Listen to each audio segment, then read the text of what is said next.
So I know you saw that video yesterday where I told you that I saved $5,000 in 30 days and showed you the receipts. And I know you also saw me crying about it.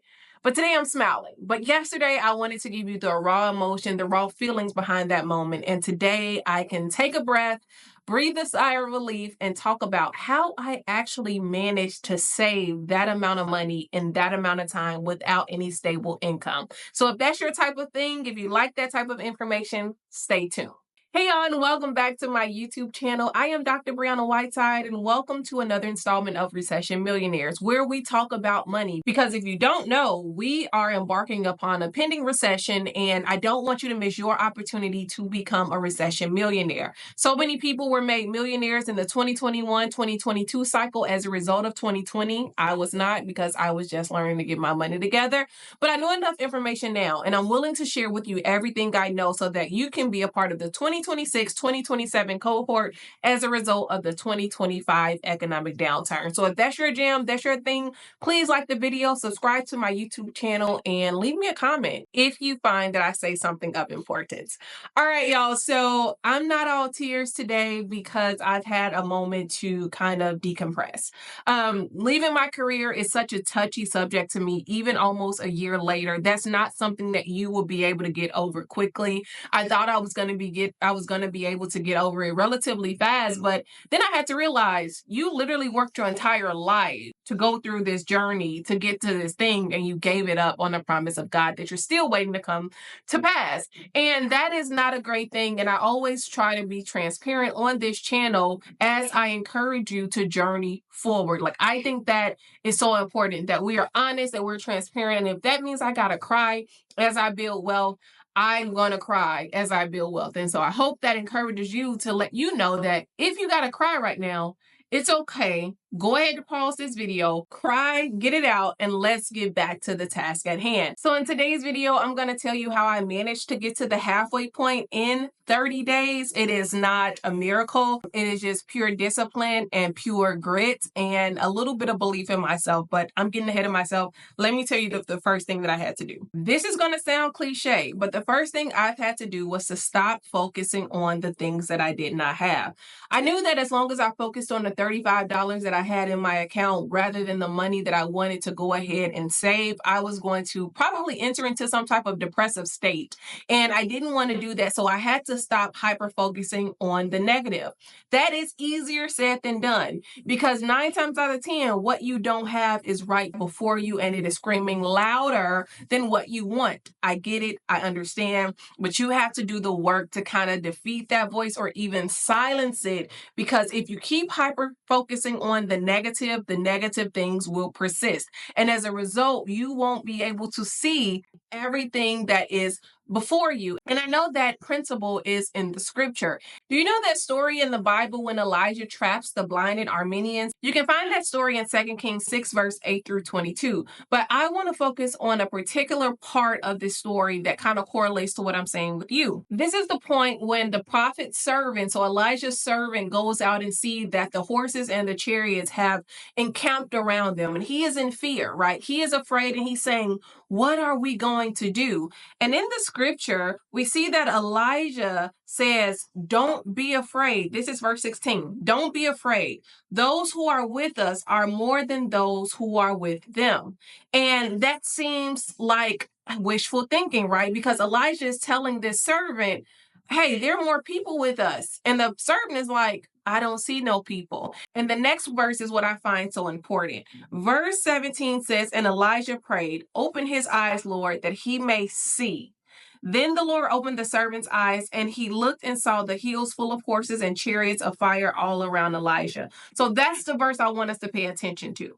The servant went out and he looked at what was before them, the people encamping around them, the people outnumbering him. But that showed him that he wasn't seeing something accurately. So what happened? The prophet had to pray about that fear. Hey, don't fear.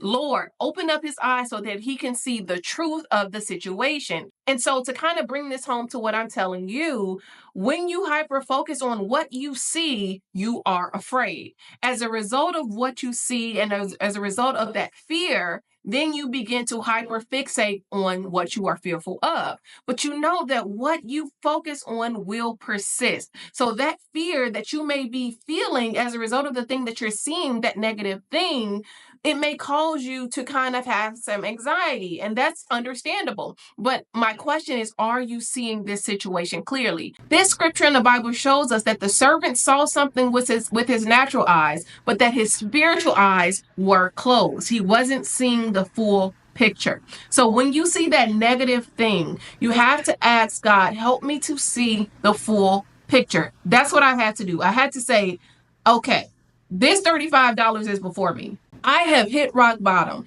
I have drained all of my bank accounts following you and waiting for you to come to pass. All I see is this $35. So either you're going to have to show me what I'm not seeing or give me another plan to recoup this money. That leads me into the second thing that I had to do. The second thing that I had to do was believe that I could do it.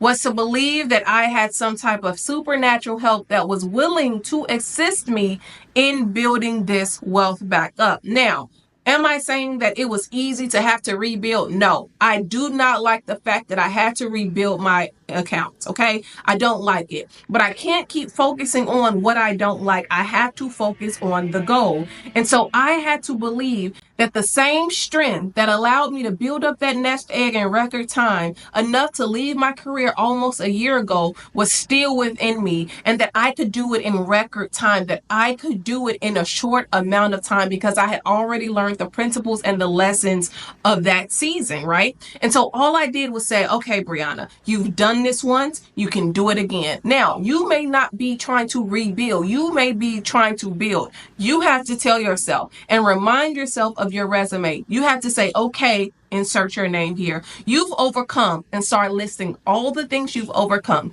If you can overcome that, you can overcome this financial pressure. You can overcome this savings goal. You can overcome this wealth building journey. You have to remind yourself of your resume. I had to remind myself of my resume, and I was shocked when I looked back and saw all the things that I had gone through and remembered all the things that I had done. I had made it out of the hood by the hair of my chinny chin chin. I had done all these things, and I had to say, you've overcome worse, Brianna.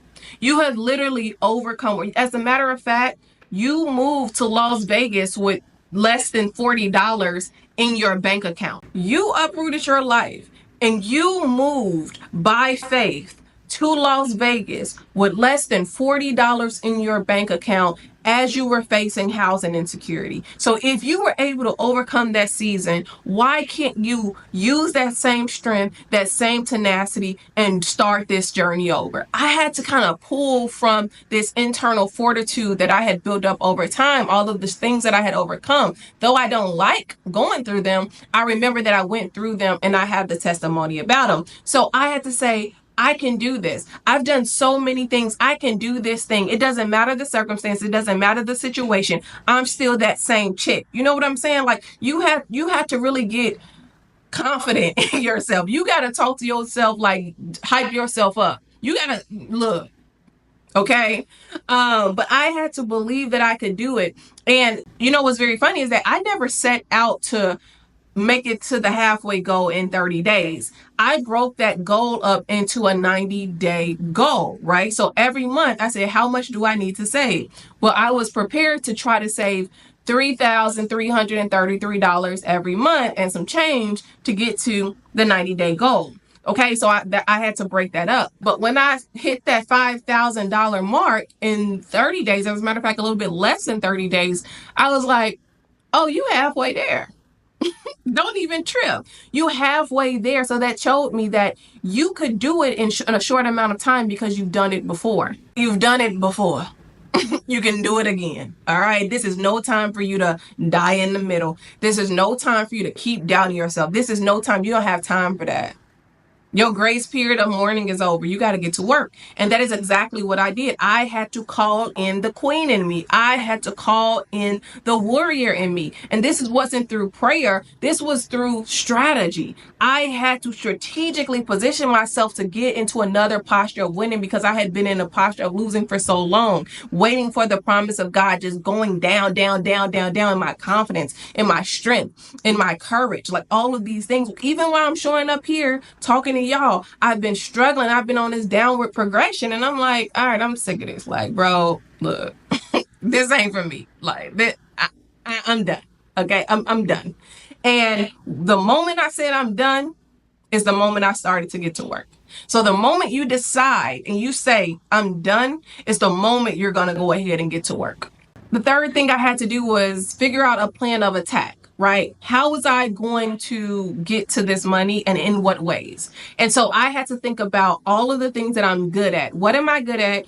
Do I have an audience? Okay, what platforms am I going to use? Okay, what strategies am I going to use? What days am I going to use these strategies? All of these things. So if you notice, I have been on my Zoom a lot more. What do I mean by being on my Zoom? If y'all on TikTok, y'all know what that reference is about. But I had to start creating more content. So Recession Millionaires drops very frequently now, almost every day, if not every day. I'm uploading a video. I'm recording a video. I'm editing a video. So I am putting out this content to build up my audience. What else am I doing? I'm talking more on my TikTok. Now my Instagram and my Instagram and my Facebook are kind of deactivated right now because I don't want to be on the platforms right now. But I started talking more on my TikTok. I started sharing more about my hair journey because I'm trying to grow my hair back. I still host my Octavia Butler mixtape course where we read the works of Octavia Butler. Like, I'm still doing all of these things, but I had to ramp it up because I had a goal in mind. When you have a goal in mind, your mind will literally start to create scenarios to help you reach that goal. But the moment you say, I can't do it, everything in your mind shuts down because you have said what you cannot do.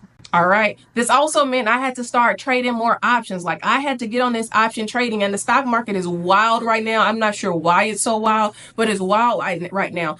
So I had to start trading more. I had to start putting myself out there more. I had to start saying, hey, I can teach you how to trade for a beginner. Like, I had to start promoting myself, but also using all of the skills to create this wealth in this amount of time. What am I saying? I had to get to work.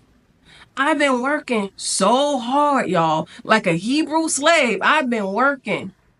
No one has given me anything. No one has transferred anything. Nobody. This is pure grit. This is pure work. This is pure tenacity. This is me deciding. I had to do all of this to get to this goal, right? To get to this goal. And I had never saved $5,000 in 30 days. Ever. Ever. Ever. Why am I telling you this? Because if you think that goal is impossible, it will always be impossible for you. You will always shut down the opportunities to do something that you think is miraculous. It's only miraculous until you do it. It's only unbelievable until you do it. Right? I also had to start promoting my products. I have tons of ebooks on my site. I'm not just writing for myself. I'm trying to shorten the distance for the audience. I'm putting it out there, whether you buy it or not. It's on there because one day somebody gonna buy it. One day someone's gonna see the potential. One day someone's gonna see me win, and they're gonna wonder how you do that. And I'm gonna point them to the library and say, it's all laid out here. What am I saying? I had to stop making excuses. I had to stop waiting on God. I had to stop crying. I still cry sometimes, but I had to stop feeling this defeatist attitude because I'm like, you've run out of time, Brianna. You've run out of time. And I want to be clear that the savings goal is not my checking account.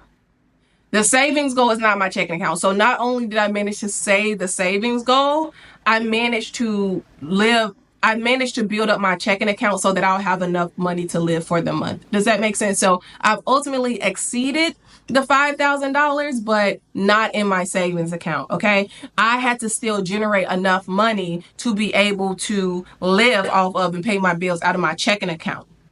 I wanted to make that clear, but I'm coming up here to tell you just 3 things. I'm just giving you 3 of the top things that I did. There were some micro things that I did, but they're not, as important to go over in this video. The 3 main things I had to do was stop focusing on what I saw, stop focusing on what I did not want, and start focusing on the opposite of that. The second thing I had to do was believe in myself. I had to remind myself of my resume. I had to remind myself of who I was and everything I've overcome. And if I've done it before, I can do it again. And when I first started out, I didn't know it was possible for me to save my first 10K. I did not know. So I had to generally believe in myself at that time. The third thing I had to do was figure out a plan of attack. What was I going to do? When was I going to do it? How often was I going to do it? What was I going to say? What platforms was I going to use? How was I going to promote it? All of this stuff. I had to walk through a system very quickly. And I know I kind of mentioned the savings goal to you kind of late in the month, and I did acknowledge that because I was only going to do the savings goal myself, and then I just invited you into the process. So I know that you didn't get the full month of April, but I want you to know that it is possible for you to do it next month. As a matter of fact, I think this is going to release on May 1st. It's possible for you to do it this month, May. It's possible. You have to believe in yourself. You have to get on your Zoom. You have to be diligent, and you have to be focused.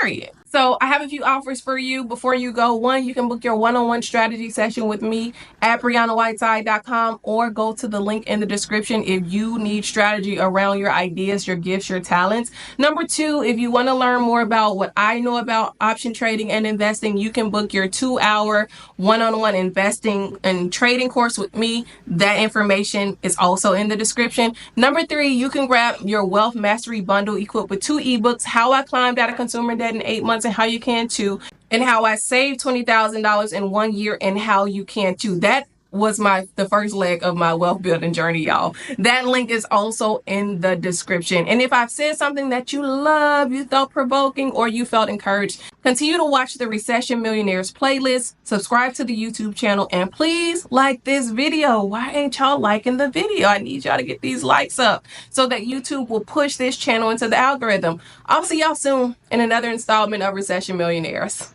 Bye, y'all.